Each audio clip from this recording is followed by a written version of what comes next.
अभी मैं बच्चों एक क्लास लेने जा रहा हूं बिजनेस लॉ फॉर बीकॉम। जो आपका बीकॉम में बिजनेस लॉ का पेपर है उसके लिए मैं आपको एक्सप्लेन करने जा रहा हूं कि बिजनेस लॉ क्या होता है, कैसे कॉन्ट्रैक्ट हम करते हैं और क्या essentials of a valid contract होते हैं। This I am going to teach. और ये जो पेपर है बीकॉम के सेकंड सेम में है, जो सीबीसीएस कोर्स है उसके सेकंड सेम में है, और एचएनबी गढ़वाल यूनिवर्सिटी में और बाकी एफिलिएटेड कॉलेजेस से भी ये रिलेटेड है। तो ये मैं आपको आपके साथ बिजनेस लॉ शेयर करने जा रहा हूं।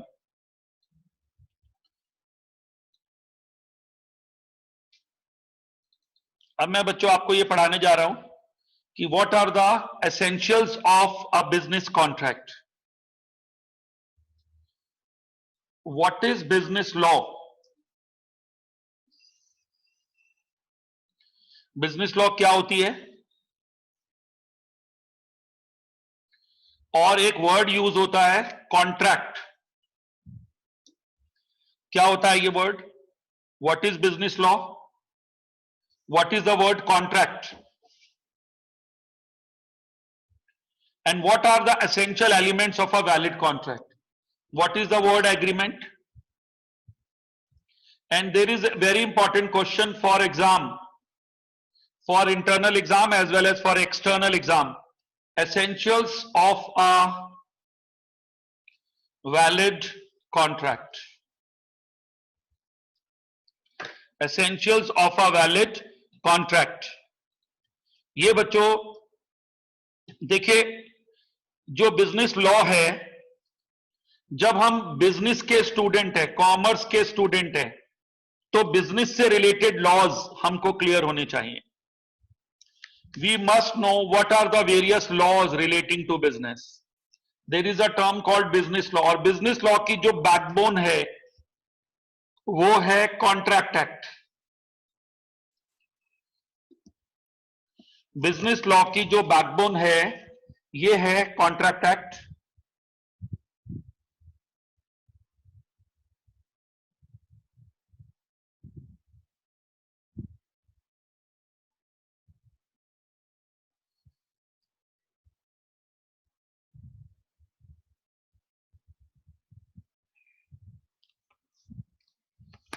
बिजनेस लॉ की बच्चों जो बैकबोन है वो है कॉन्ट्रैक्ट एक्ट। क्या होता है कॉन्ट्रैक्ट एक्ट बच्चों? एक्चुअली बच्चों आए दिन हम अपने बिजनेस में कॉन्ट्रैक्ट करते हैं और नॉर्मल लाइफ में भी कॉन्ट्रैक्ट करते हैं। बिजनेस में भी करते हैं, नॉर्मल लाइफ में भी करते हैं। आप एज अ कंज्यूमर भी कॉन्ट्रैक्ट करते हैं। You as a consumer enter into many contracts. And contract का मतलब है लीगल फॉर्म, लीगल तरीके से।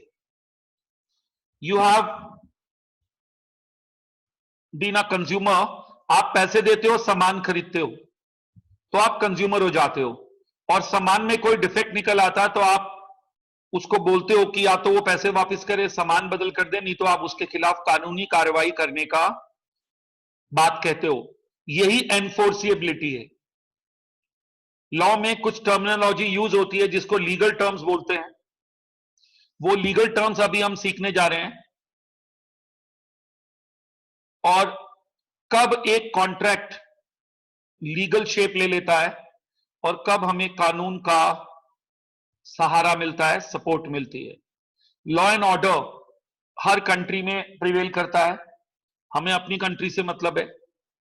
तो ऐसे में जो कॉन्ट्रैक्ट है वो क्या होता है, कैसे कॉन्ट्रैक्ट बनता है, ये सब बातें मैं करने जा रहा हूं। और रूटीन लाइफ में भी हम कॉन्ट्रैक्ट करते हैं और हमको सहारा होता है कि यदि दूसरी पार्टी अपने प्रोमिसेस को पूरा नहीं करेगी तो हम उसको कोर्ट के ऑर्डर से एनफोर्सेबल करा लेंगे। वो बात अलग है कि कोर्ट्स में टाइम लगता है, जस्टिस डिले होता है, ये हम जानते हैं, क्योंकि बहुत सारी समस्याएं हमारे देश की पॉपुलेशन से जुड़ी हुई हैं। इतनी ज्यादा जनसंख्या होगी और इतनी कम कोर्ट्स होंगी तो सर्टेनली टाइम भी लगेगा, क्योंकि पब्लिक एक्सपेंडिचर गवर्नमेंट का होता है। But we have to bear with the system despite that we have law and order and we have various courts जो अपना काम बखूबी करती हैं और उनसे आम जनता को बहुत फायदा होता है। और लोग डरते भी हैं कोर्ट के डर से, लोगों को डर है। अब देखिए, बहुत सारे लोग इस डर के मारे गलती नहीं करते कि उन्हें पहले से डर रहता है कि बेकार में रेपुटेशन खराब होगी, मुकदमेबाजी होगी, समय बर्बाद होगा, इसलिए वो कोशिश करते हैं कि गलतियां ना करें, दे ट्राई। तो ये चीज अब हम पढ़ने जा रहे हैं कॉन्ट्रैक्ट एक्ट में, और ये बहुत इंपॉर्टेंट क्वेश्चन है, एज आई टोल्ड यू। अब एक वर्ड आता है, व्हाट इज अ कॉन्ट्रैक्ट।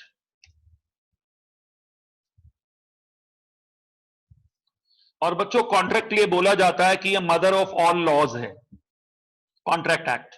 यदि किसी को लॉ पढ़ना है, जैसे बीकॉम के स्टूडेंट्स आगे बहुत सारे बच्चे कोशिश करते हैं कि लॉ की फील्ड में अपना करियर बनाएं, तो उनके लिए भी कॉन्ट्रैक्ट एक्ट बहुत बैकबोन साबित होता है, प्रूव होता है, because that contract act everyone has to understand, and it is written somewhere in the law that a person must know the laws of his or her country. It is expected from a person.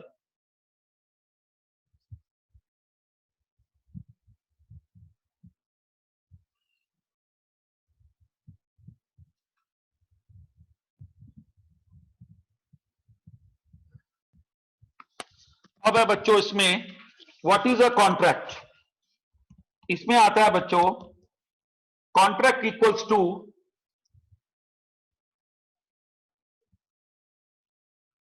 आप लोगों से request है साथ साथ notes बनाएं, आपको इसका बहुत फायदा एग्जाम में होगा। मैं बार बार कह रहा हूं, हर एग्जाम में इन क्वेश्चंस को दिया जाता है और बच्चे ये आंसर लिख पाते हैं। Agreement plus enforceability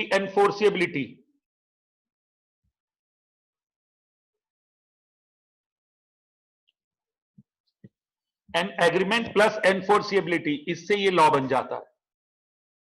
agreement plus enforceability, it becomes a law.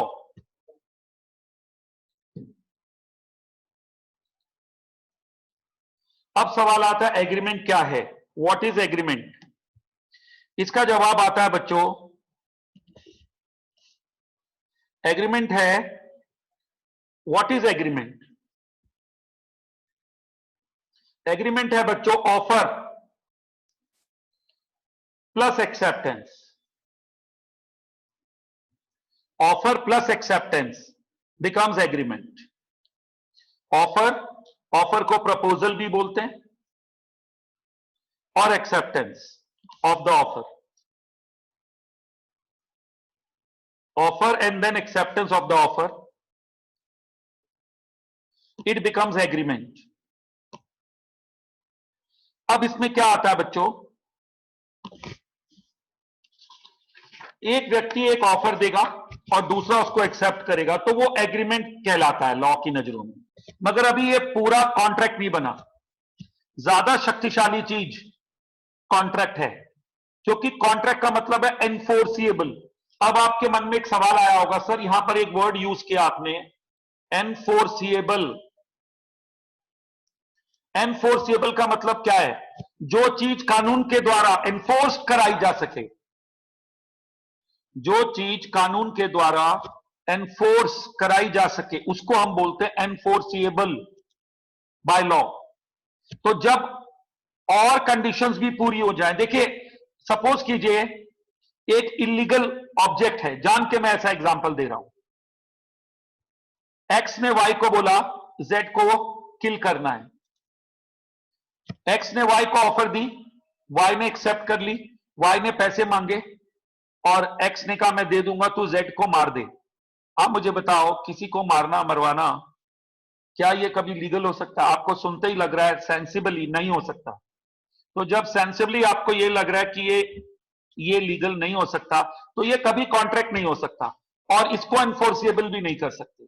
आप मुझे बताइए, क्या ऐसा संभव है कि वाई जेड को ना मारे और एक्स कोर्ट चला जाए, मिलॉर्ड ये एक्स वाई को देखो अभी तक जेड जिंदा घूम रहा है। मिलॉर्ड कहेंगे बेटा तू पहले यहीं बैठ जा, वाई को भी देखता हूं, पहले तू भी यहीं बैठ जा।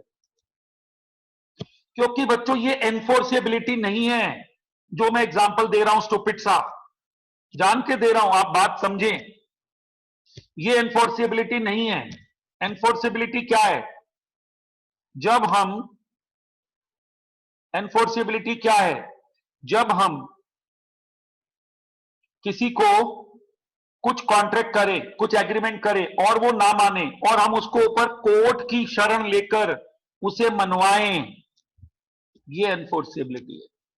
It is enforceability. लेकिन कोर्ट ऐसे इतनी जल्दी से किसी भी एग्रीमेंट को एनफोर्सिबल नहीं करता। कोर्ट कहता है पहले बाकी कंडीशन भी पूरी हो गई या नहीं हुई जिससे ये कॉन्ट्रैक्ट बन गया हो। तो वो बाकी कंडीशन जब पूरी होती है, एग्रीमेंट करना आसान है। There are many more conditions.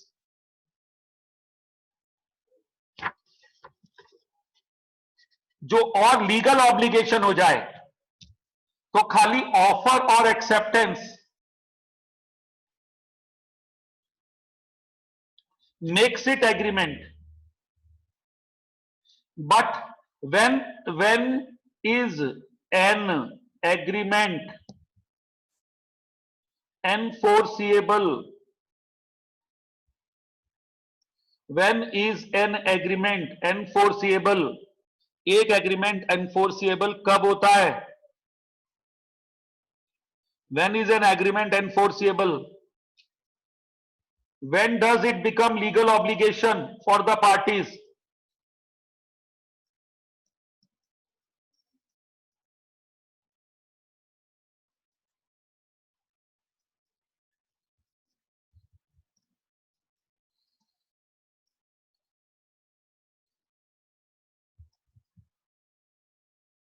इसका जवाब है when all other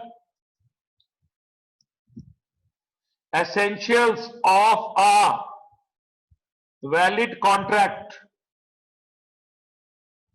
are satisfied. When all other essentials of a valid contract are satisfied, agreement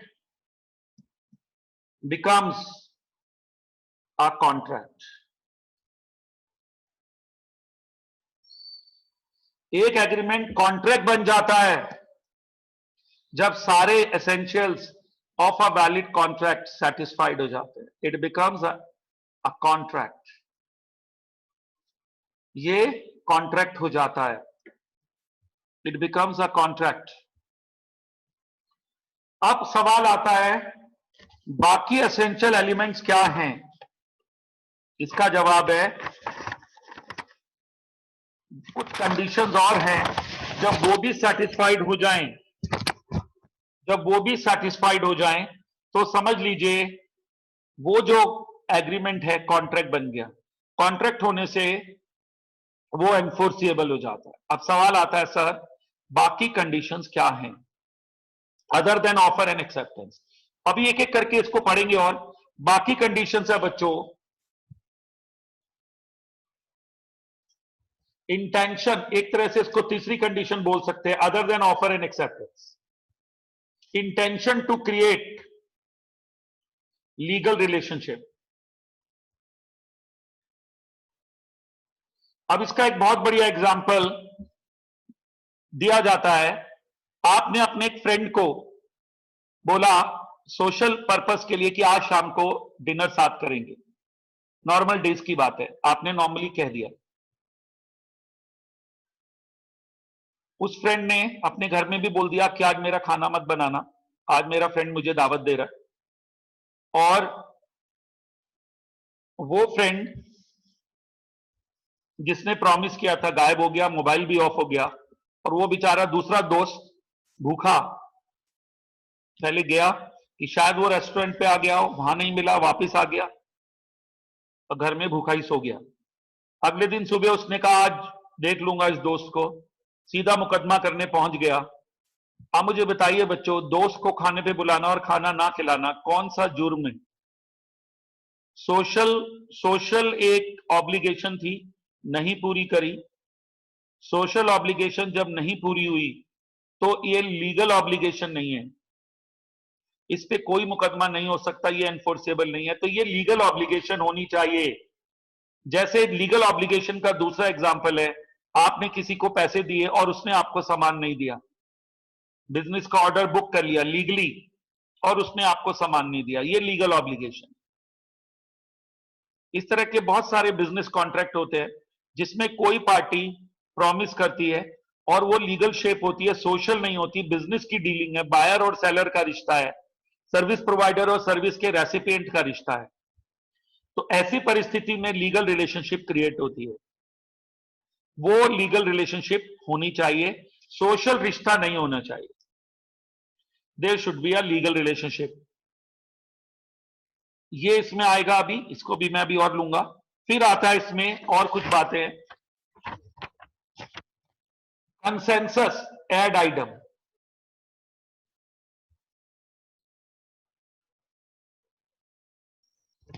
consensus ad item,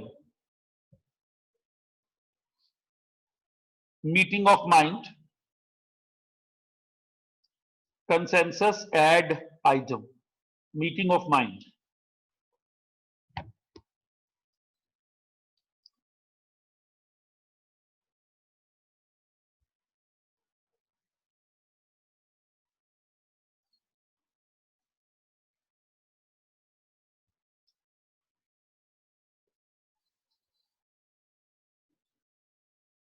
इसमें इस तरह का एग्जाम्पल दिया जाता है कि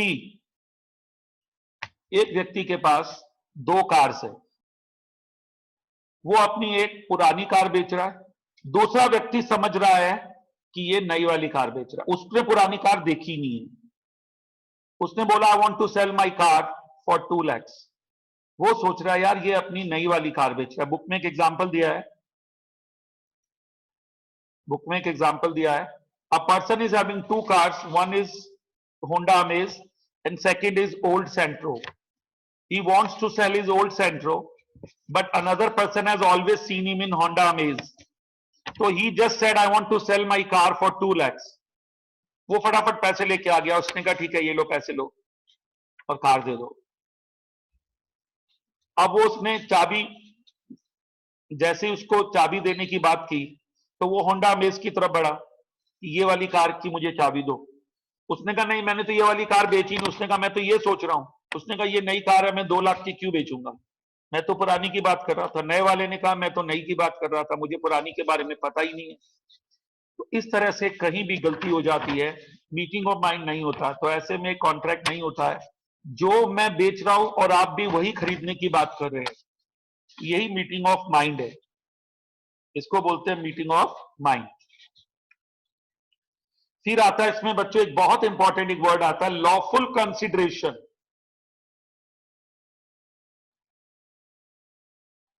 लॉफुल कंसिडरेशन में बच्चों क्या होता है कि हम लोग कभी भी बिजनेस करते हैं, बिजनेस एक इकोनॉमिक एक्टिविटी है, business is an economic activity, और जो बिजनेस में इकोनॉमिक एक्टिविटी होती है वो हमेशा मनी से जुड़ी हुई होती है। कोई भी व्यक्ति इकोनॉमिक एक्टिविटी की वजह से बाउंड होता है और वो उसको काम करता है क्योंकि उसमें पैसा जुड़ा होता है, बदले में कंसिडरेशन होता है। और नॉन इकोनॉमिक एक्टिविटी में कोई कंसिडरेशन नहीं होता है। मान लीजिए एक जगह पर लंगर हो रहा है, भंडारा चल रहा है, कंसिडरेशन नहीं है तो कॉन्ट्रैक्ट नहीं है, ये एक रिलीजियस एक्टिविटी है, धार्मिक भावना से की जा रही है, चैरिटी की भावना से कोई एक्टिविटी की जाती है, उसमें ना तो कोई कॉन्ट्रैक्ट होता है ना कोई शिकायत होती है, क्योंकि कंसिडरेशन नहीं होता है। जब जब कंसिडरेशन होता है, कॉन्ट्रैक्ट होता है और दोनों पार्टीज बाउंड होते हैं। कंसिडरेशन बदले में दिया जाने वाला कोई भी return, something in return, quid pro Q, quid pro Q, something in return. तो ये जो कंसिडरेशन है ये बहुत जरूरी है। आप होटल में खाना खाने जाते हैं, आप कंसिडरेशन देते हैं, आपको खाना मिलता है, समथिंग इन रिटर्न। आप स्टेशनरी खरीदते हैं, आप पैसा दे रहे हैं, वो आपको स्टेशनरी दे रहा है, something in return, quit pro Q.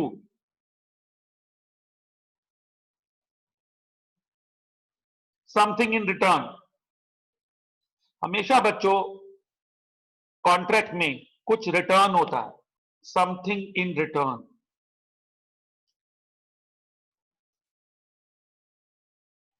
और वो जो रिटर्न में दिया जाता है वो लीगल होता है, लीगल कंसिडरेशन। बहुत सिंपल सा एग्जांपल, आप एक फर्नीचर की शॉप पे गए, आपने एक चेयर खरीदी, चेयर 2000 रुपए की आई, आपने उसको 2000 रुपए दिए, उसने आपको चेयर दे दी, आपको चेयर मिली, या आपके लिए लीगल कंसिडरेशन है। उसको 2000 रुपए मिल गए, ये उसके लिए लीगल कंसिडरेशन। तो ये जो कंसिडरेशन है ये कॉन्ट्रैक्ट की बैकबोन है। The consideration is a backbone for the contract. तो और वो लीगल होना चाहिए। अब एक और एग्जांपल दे रहा हूं, कोई किसी को पैसे दे और बोले मुझे ड्रग्स चाहिए, नशा करने का सामान चाहिए, बिल्कुल इलीगल है, गलत है, अनलॉफुल है, तो ये कंसिडरेशन वैलिड कंसिडरेशन नहीं है। और कंसिडरेशन होगा तो कॉन्ट्रैक्ट होगा। अभी जो फ्रेंड वाला एग्जांपल दिया, सोशल ऑब्लिगेशन वाला, कि आपने फ्रेंड को बोला कि मैं तेरे को खाना खिलाऊंगा, ये एक सोशल ऑब्लिगेशन, इसमें कहीं भी कंसिडरेशन नहीं था, आपने खाना नहीं खिलाया, वो मुकदमा तो भी नहीं कर सकता। सोशल ऑब्लिगेशन है, लीगल ऑब्लिगेशन होना चाहिए, लीगल कंसिडरेशन होना चाहिए। फिर आता है बच्चों इसमें competence of parties to contract.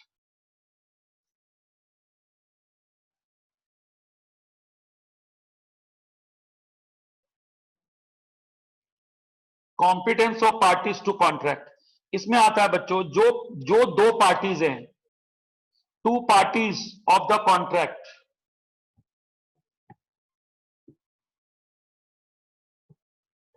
should be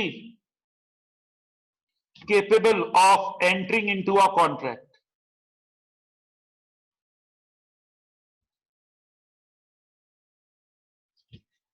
Capable of entering into a contract, जो दो पार्टीज हैं जो कॉन्ट्रैक्ट कर रही हैं, वो कॉन्ट्रैक्ट करने के लिए केपेबल होनी चाहिए। केपेबल कौन होगा? Number one, who is capable? Major person 18 years of age. For marriage male के लिए 21 है, नॉर्मल बिजनेस कॉन्ट्रैक्ट के लिए 18 ईयर्स ऑफ एज है। You get a voting right once you cross 18 years of age. So it is the person is called for business contract a major person. Then person of sound mind.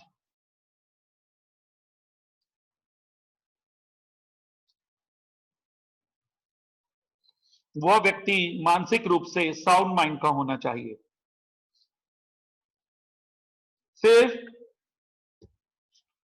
Not disqualified by any law.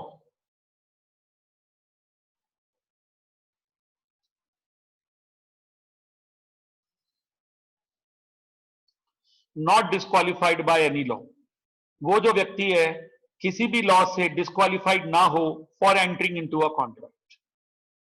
तो वो major होना चाहिए, minor नहीं होना चाहिए, person of sound mind होना चाहिए, unsound mind, mentally retarded, disturbed, medically unfit mind से नहीं होना चाहिए, और किसी भी लॉ के अंतर्गत वो डिस्क्वालिफाइड बाय लॉ नहीं होना चाहिए।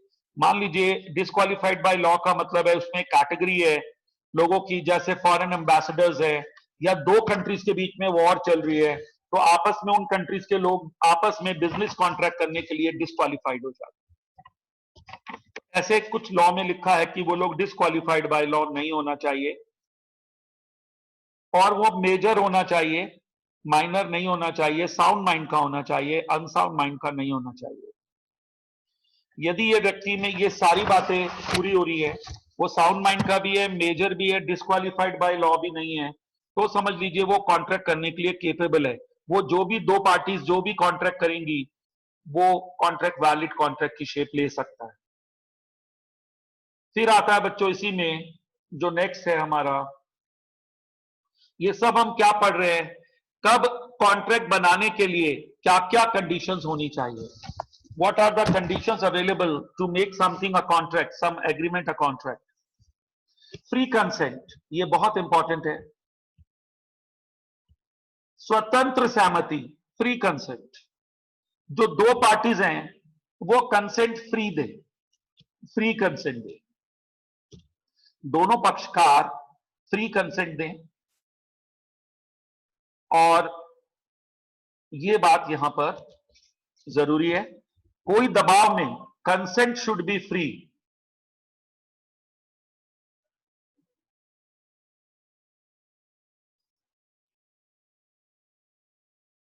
नॉट अफेक्टेड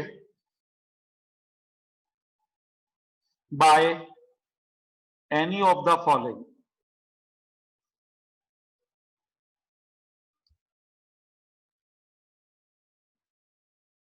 ए, कोअर्जन, किसी को डरा धमकाकर, बंदूक तानकर, पिटाई करने की धमकी देकर, उत्पीड़न करके, उसको प्रेशराइज करके, जान से मारने की धमकी देकर, यदि आप उससे सहमति लेते हो, जिस तरह से मूवीज में हम देखते हैं, गुंडे दिखाते हैं कि इस पे साइन करो नहीं तो जान से जाओगे, ये कोअर्जन है। इसमें वो व्यक्ति क्या कर सकता है, वो व्यक्ति अपना उस वक्त जान बचाने के लिए कंसेंट दे दे, बाद में क्विट कर सकता है और अपने द्वारा दी गई एक्सेप्टेंस को कैंसिल करा सकता है।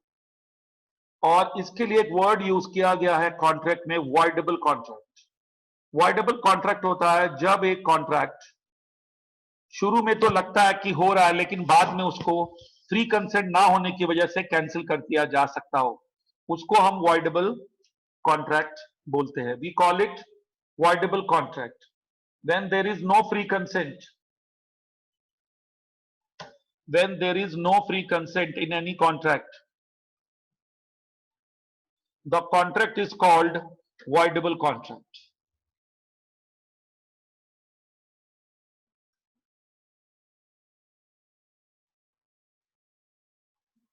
फिर आता है इसमें बच्चों अनड्यू इन्फ्लुएंस।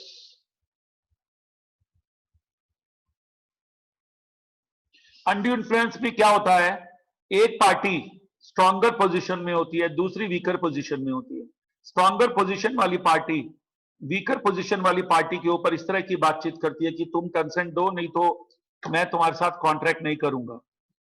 तो जो स्ट्रॉन्गर पोजीशन वाली पार्टी है, अब इसका एक एग्जांपल दिया, मान लीजिए एक पेशेंट अचानक इंजर्ड हो गया, हॉस्पिटल में भर्ती है और हॉस्पिटल का डॉक्टर अनाप शनाप पैसे मांग रहा है, एग्जॉर्बिटेंट मनी मांग रहा है उसकी जान बचाने के लिए, और वो पेशेंट उस वक्त वहां पर भर्ती है, तो उसके जो अटेंडेंट है या जो पेशेंट है वो 10,000 के काम के 50,000 देने को तैयार है जान बचाने के लिए, तो ये अनड्यू इन्फ्लुएंस है। It is called undue influence, undue influence बोलेंगे। और इसमें भी कॉन्ट्रैक्ट वॉइडेबल हो जाता है, बाद में जब वो मरीज अस्पताल से फ्री होगा तो वो कॉन्ट्रैक्ट को कैंसिल करा सकता है। और इसमें बहुत सारी एग्जाम्पल्स आते हैं, पेरेंट्स का भी एग्जाम्पल आता है कि वो अपने बच्चों के आगे इमोशनली कुछ भी अपने बच्चों के द्वारा कमाई हुई चीज को बहुत कम पैसे में या फ्री में मांग ले। या अनड्यू इन्फ्लुएंस है, पावरफुल पोजीशन है, लॉयर और क्लाइंट का एग्जाम्पल आता है, बहुत सारे ऐसे एग्जाम्पल आते हैं। उसको हम बोलते हैं कि वो जो स्ट्रॉन्गर पोजीशन वाला है वो अपने दबाव को इस्तेमाल करता है, जान से मारने वाली धमकी नहीं देता, यदि वो जान से मारने वाली धमकी देगा तो कोअर्जन में काम होगा, अनड्यू इन्फ्लुएंस में नहीं। एक आता है बच्चों उसमें फ्रॉड, छल कपट करके, फ्रॉड करके कॉन्ट्रैक्ट करना, झूठ बोलकर, डिफ्रॉडेड अदर्स, कपट, fraud, falsify the statement, defrauded the others, दूसरे को झूठ बोलकर, छल कपट करके, गलत डिस्क्रिप्शन देके सामान का कॉन्ट्रैक्ट करना, ये फ्रॉड आता है। उस प्रोडक्ट, नए प्रोडक्ट को, पुराने प्रोडक्ट को पेंट करके नया बना दिया। अब एक एग्जांपल इसमें आता है हॉर्स के हूफ का, एक फेमस केस लॉ है जिसमें वो ये कहते हैं कि एक सेलर ने सामान बेचने के लिए, घोड़ा बेचने के लिए, घोड़े का जो हूफ होता है, नीचे का जो खुर है, उसमें क्रैक आ गया था और वो परमानेंट क्रैक था। इसका मतलब घोड़ा फ्यूचर के लिए डिसेबल हो गया, उतना एफिशिएंट नहीं है। उसने उस क्रैक को छिपाने के लिए उसमें पेस्ट भर दिया और बायर को बोला कि ये सामने आपके हॉर्स है, और छलकपट करने के लिए उसके क्रैक हूफ में पेस्ट भर दिया और बायर को वो नहीं दिखा, बायर ने वो खरीद लिया। जब वो थोड़ी दूरी पे चला तो हॉर्स थोड़ा लंगड़ा कर चलने लगा। उसने उसका हूफ उठाकर देखा तो उसमें क्रैक निकल गया था, वो जो पेस्ट थी वो निकल गई थी। तो ये इंटेंशन जो थी, फ्रॉड करने के लिए ऐसा किया गया। कॉन्ट्रैक्ट वॉइडेबल है, कैंसिल हो सकता है। फिर आता है miss representation.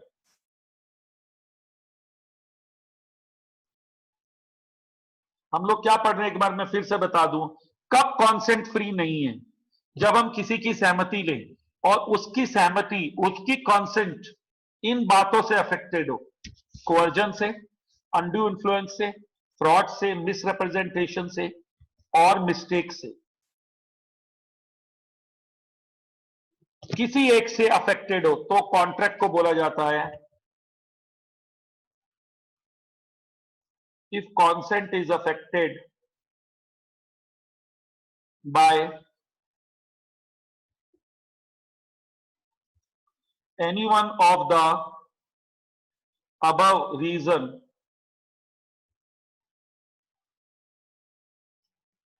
contract is said to be voidable। Contract को voidable बोला जाता है। contract is said to be voidable and can be cancelled or rescinded by the aggrieved party। Agreed का मतलब पीड़ित पक्षकार, द लूजर, द सफरर। जो loser है, जो सफरर है,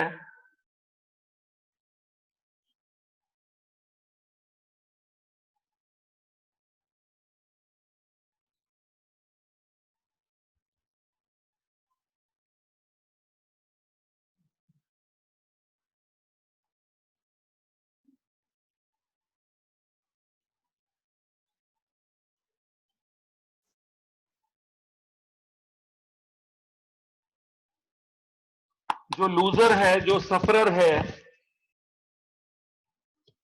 वो इसको कैंसिल करा सकता है। वो उसको बाद में पता चलेगा। अब कोअर्जन में तो उस वक्त जान बचाएगा, पीड़ित है वो। अब उस टाइम कोई बोलेगा मैं नहीं बेच रहा, तो कोअर्जन है। अनड्यू इन्फ्लुएंस में बेचारा आगे क्या बोले, उस टाइम जान बचा रहा है। फ्रॉड में उस वक्त वो ठगा गया, बाद में उसने कहा नहीं मैं इसका विरोध करूंगा। और एक और बात मैं बता दूं, यदि वो विरोध नहीं करेगा तो कॉन्ट्रैक्ट एक्सेप्ट भी हो जाता है, फिर वैलिड हो जाता है। एग्रीव्ड पार्टी को प्रोटेस्ट करना जरूरी है। फिर फ्रॉड में क्या होता है, बाद में वो प्रोटेस्ट करेगा। मिसरिप्रेजेंटेशन क्या है, मैं इसके बारे में एक्सप्लेन कर रहा था। जब सेलर कुछ इस तरह के बड़े बड़े दावे करे, सेलर इस तरह के बड़े बड़े दावे करे कि क्या साहब ये प्रोडक्ट इतना बढ़िया है, ये तो जबरदस्त है और इसकी माइलेज बहुत अच्छी है, एफिशिएंसी बहुत अच्छी है। अंदर से वो सेलर खुद भी नहीं जानता, बस बोल रहा है मीठे तरीके से और एग्जैजरेट कर रहा है, फैक्ट्स को बढ़ा चढ़ा कर बोल रहा है। तो समझ लीजिए ऐसी सिचुएशन में, ऐसी सिचुएशन में वह व्यक्ति जो बढ़ा चढ़ाकर बातों को बोल रहा है, यदि वो बातें प्रूव नहीं हुई तो कॉन्ट्रैक्ट वॉइडेबल हो जाएगा और कैंसिल हो जाएगा। इसका एग्जाम्पल है, यदि कोई ये बोले कि यह गाड़ी 1 लीटर में, कोई टू व्हीलर 1 लीटर में 80 किलोमीटर चलता है और वो चले 60 किलोमीटर, तो काफी सिग्निफिकेंट डिफरेंस है। तो जो व्यक्ति जिसने खरीदा, जो व्यक्ति जिसने ये खरीदा, वो यह दावा कर सकता है कि नहीं, ये नहीं कर रहा है और जो तुमने बोला ये इतने में नहीं चल रहा है इतना। तो समझ लीजिए वो जो कॉन्ट्रैक्ट है वो वॉइडेबल हो जाएगा और उसको कैंसिल करना पड़ेगा। तो मिस रिप्रेजेंटेशन का मतलब है जब बेचने वाला बड़े बड़े दावे करे, जब बेचने वाला बड़े बड़े दावे करे और वह दावा पूरा ना हो रहा हो तो वो मिस रिप्रेजेंटेशन की कैटेगरी में आ जाता है, एग्जैजरेशन ऑफ फैक्ट्स माना जाता है। फिर आता है मिस्टेक। मिस्टेक में आता है बच्चों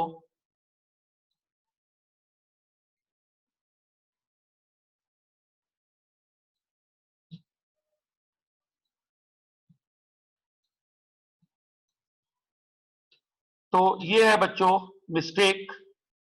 मिस्टेक में आता है कि कुछ गलती हो गई,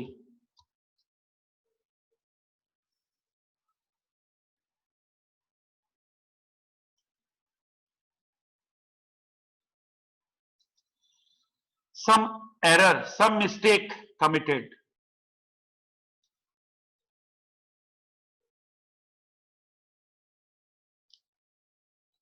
और कॉन्ट्रैक्ट हो गया गलती में, मांगा कुछ और दे कुछ और दिया, तो कॉन्ट्रैक्ट वॉइडेबल है, कैंसिल हो जाएगा और पैसे वापस करने पड़ सकते हैं। ये जो चीजें हैं ये कॉन्ट्रैक्ट को वॉइडेबल बनाती। तो ये बच्चों हमारा फ्री कंसेंट था। फिर आता है इसी में legal object. Objective of the contract should be legal. Objective of the contract should be legal. Contract का ऑब्जेक्टिव लीगल होना चाहिए। ये एक इंपॉर्टेंट फीचर है। इलीगल ऑब्जेक्ट को कभी भी वैलिड नहीं किया जा सकता।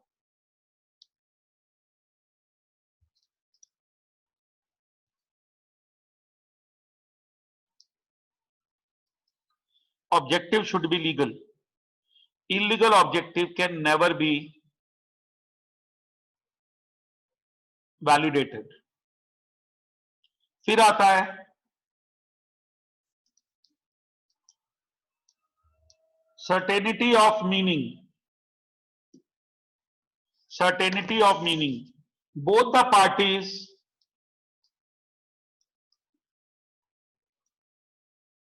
must understand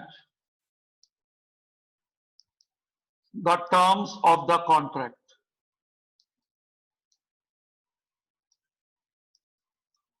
दोनों पार्टीज को कॉन्ट्रैक्ट के टर्म्स समझने चाहिए। Both the parties must understand the terms of the contract.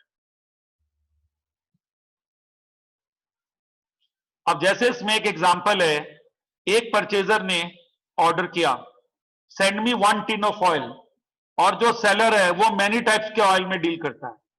Purchaser demanded 1 tin of oil, seller sells coconut oil, mustard oil, refined oil, various types of edible oil he is selling. He could not understand which type of oil has been demanded।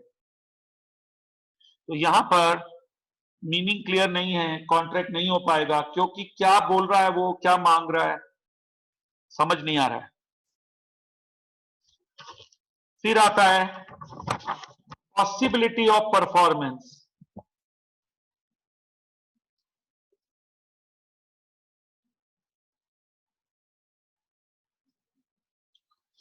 Possibility of performance इसमें आता है बच्चों कि जो contract हम कर रहे हैं वो पॉसिबल भी हो पूरा करना। इम्पॉसिबल इवेंट्स को, इम्पॉसिबल चीजों को कॉन्ट्रैक्ट नहीं बन सकता। इसमें एक एग्जांपल दिया है, one taxi driver promises to a passenger that he can reach from Dehradun to Delhi in 15 minutes by car। A cab operator promises to the passenger that in 15 minutes car will reach to Delhi from Dehradun।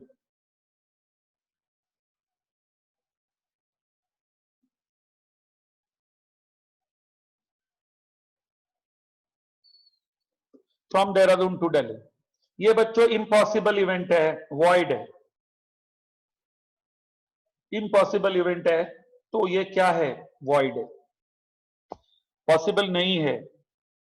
Agreement not declared as void,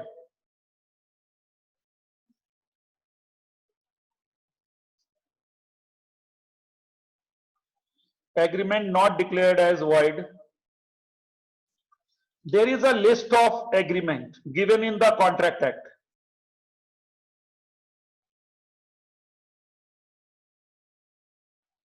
That following agreements are void.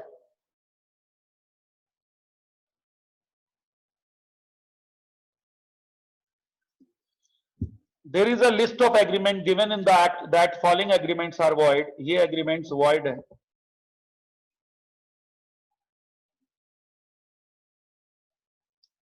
जैसे agreement in restaurant, example agreement in restaurant of marriage,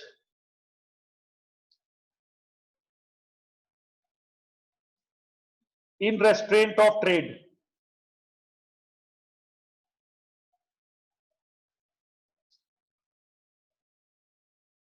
wagering agreement, शर्तें लगाना,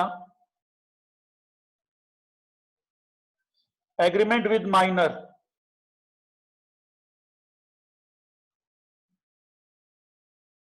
ये पहले से ही void है, void, validated नहीं है।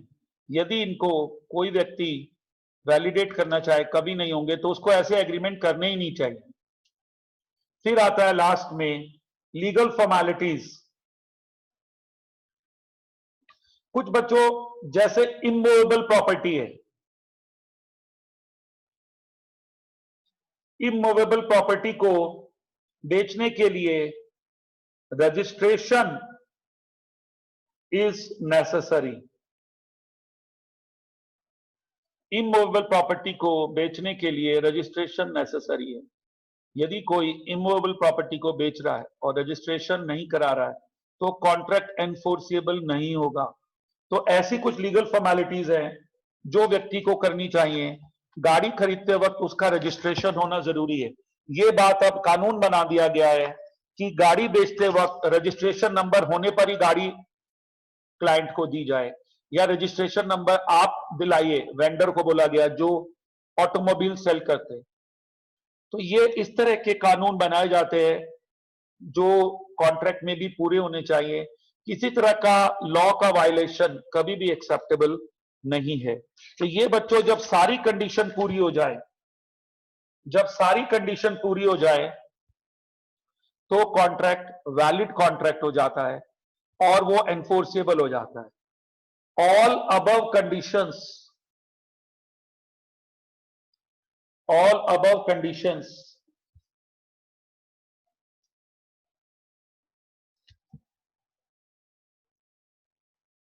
are satisfied. If all above conditions are satisfied, then agreement becomes a contract, and once it becomes contract,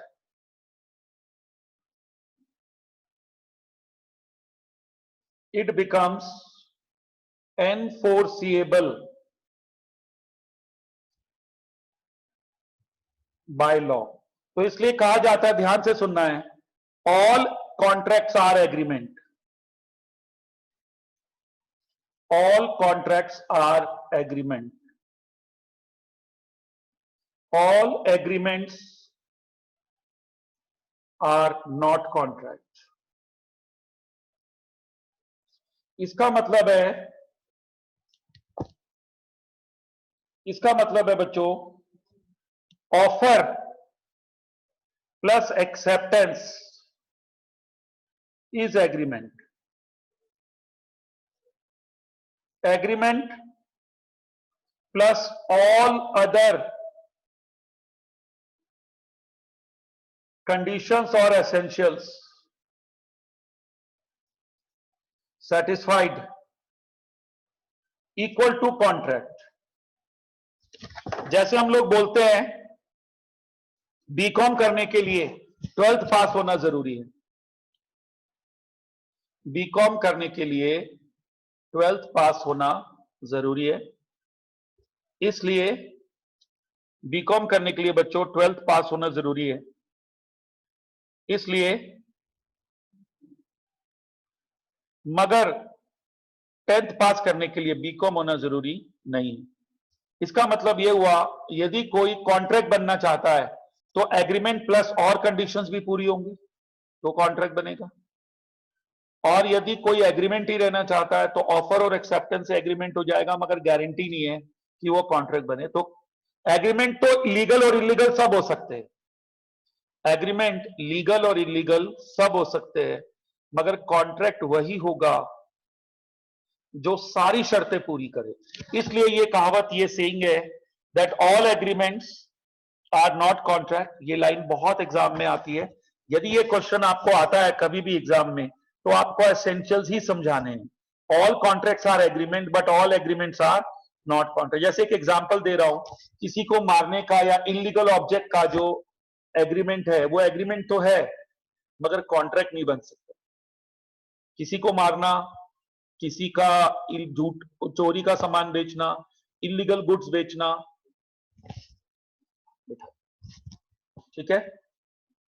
ये जो चीजें हैं बच्चों, ये हमें इसमें याद रखनी चाहिए कि क्या हमारे लिए एसेंशियल एलिमेंट्स क्या होते हैं। और ये क्वेश्चन एग्जाम में हर तरीके से आपको बताया जाता है, परीक्षा में आता है। कॉन्ट्रैक्ट एक्ट की बैकबोन है, it is a backbone of the contract act.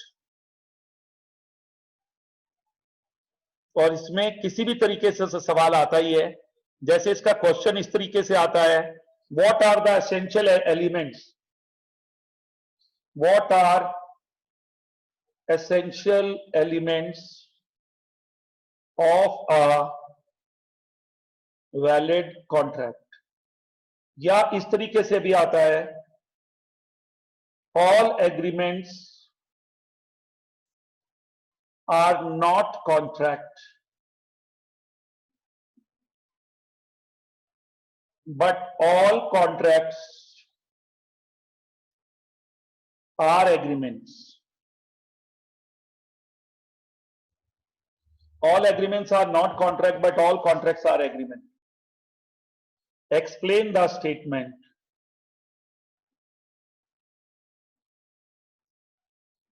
and give essentials of valid contract. इस तरीके से ये सवाल पूछा जाता है।